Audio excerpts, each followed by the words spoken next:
Hei igjen, velkommen til en ny demo av formulakalkulatoren. I dag så tenkte jeg vi skulle se på en litt sånn praktisk demonstrasjon rundt bruken av variable. Og for dette formål så har jeg da funnet fram en webside her som viser litt av det vi skal telle med. La oss si at vi skal panele en par vegger på et hus. Vi bruker sånne kledningsspor som vi legger opp på hverandre på den måten her. Og vi sier at avstand mellom de som ligger under her sånn, det er da halvparten av bredden på selve bordet. La oss ta det som en antagelse. Og så skal det da ligge et på toppen her. Vi skal kle dette huset med sånn stående panel, og vi har to vegger. Så da har jeg funnet fram litt forskjellige dimensjoner på nettet her. De finnes da i 148 mm og 198 mm.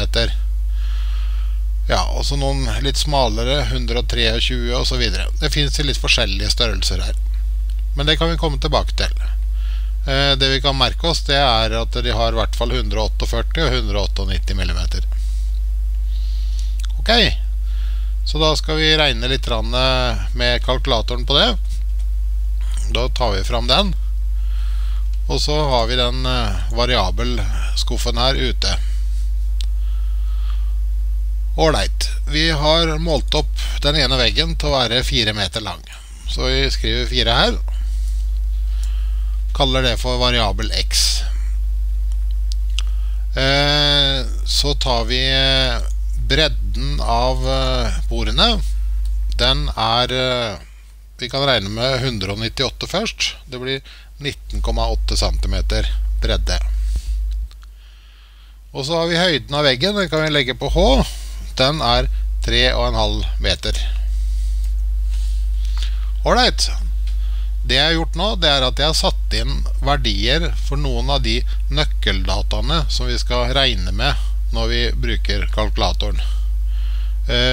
Fordelen med å legge disse inn på variable er at det er lett å bruke dem om igjen i flere kalkulasjoner etter hverandre. Alright. Så hvis vi nå sier at vi har veggen, det er da x i lengde, det er jo da i meter, så vi ganger det med 100 for å få centimeter.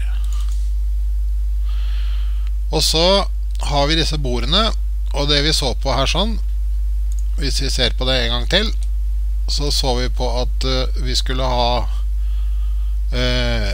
bredden der, og så skulle vi ha halve bredden imellom til neste. Så et bord, hvis vi tenker det første laget her sånn, det dekker egentlig 1,5 ganger bredden. Så hvis vi da tar og ser på det i kalkulatoren igjen, så kan vi da dele på den bredden på det første laget som det skal dekke.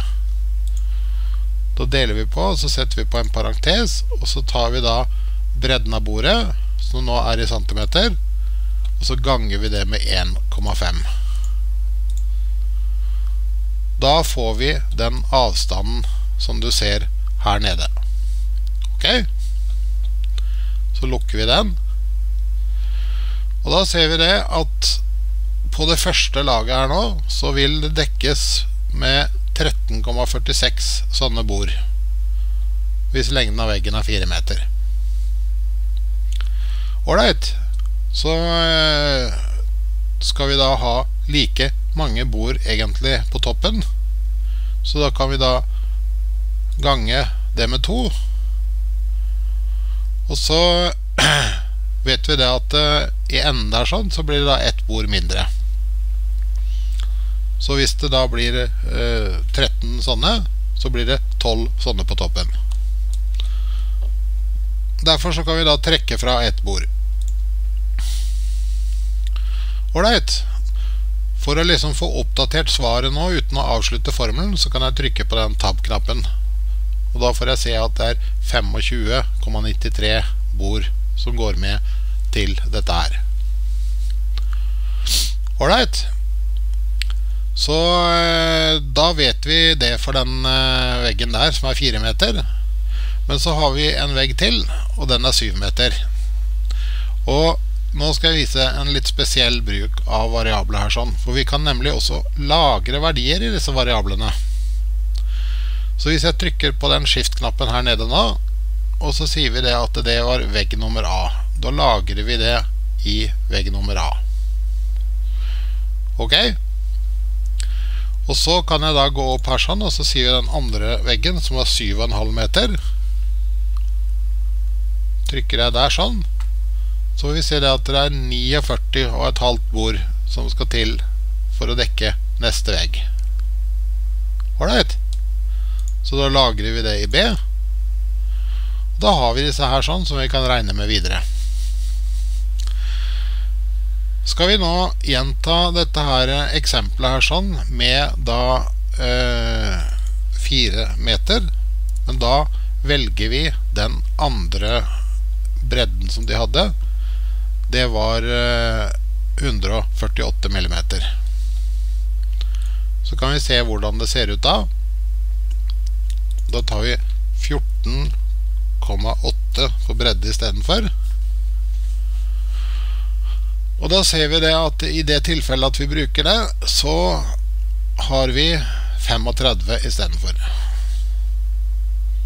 Ok? Så vi lagrer den her.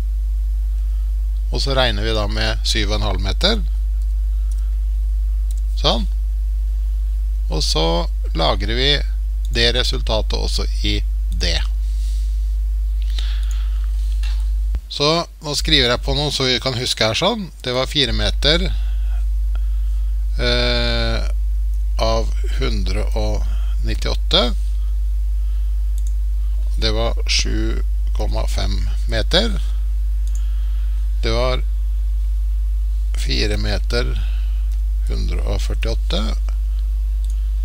Det var 7,5 meter. Ok?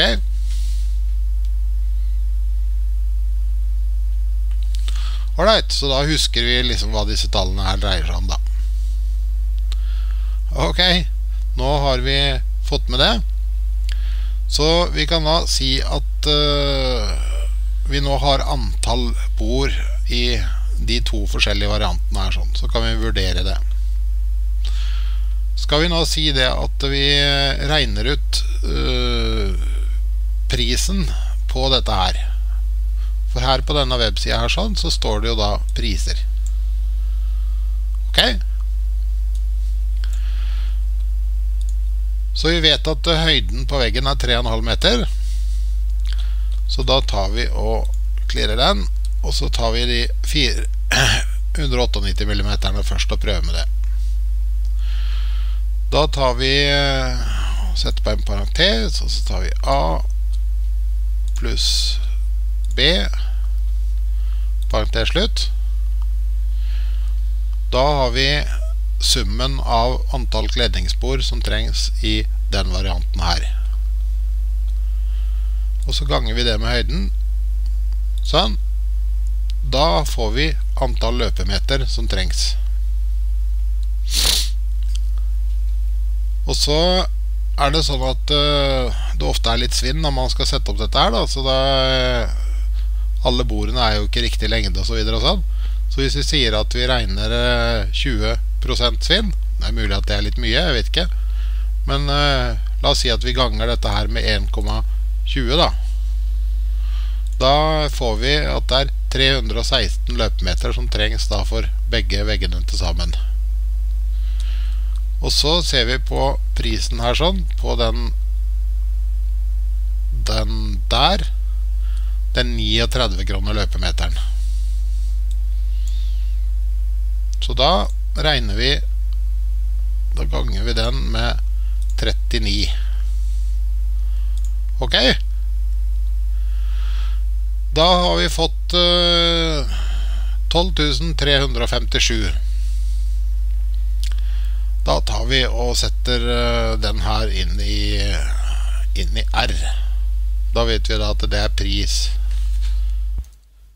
1.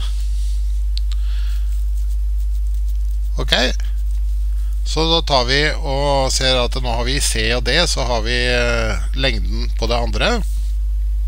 Så da tar vi og redigerer den formelen her sånn, og så setter vi inn C og D i stedet for.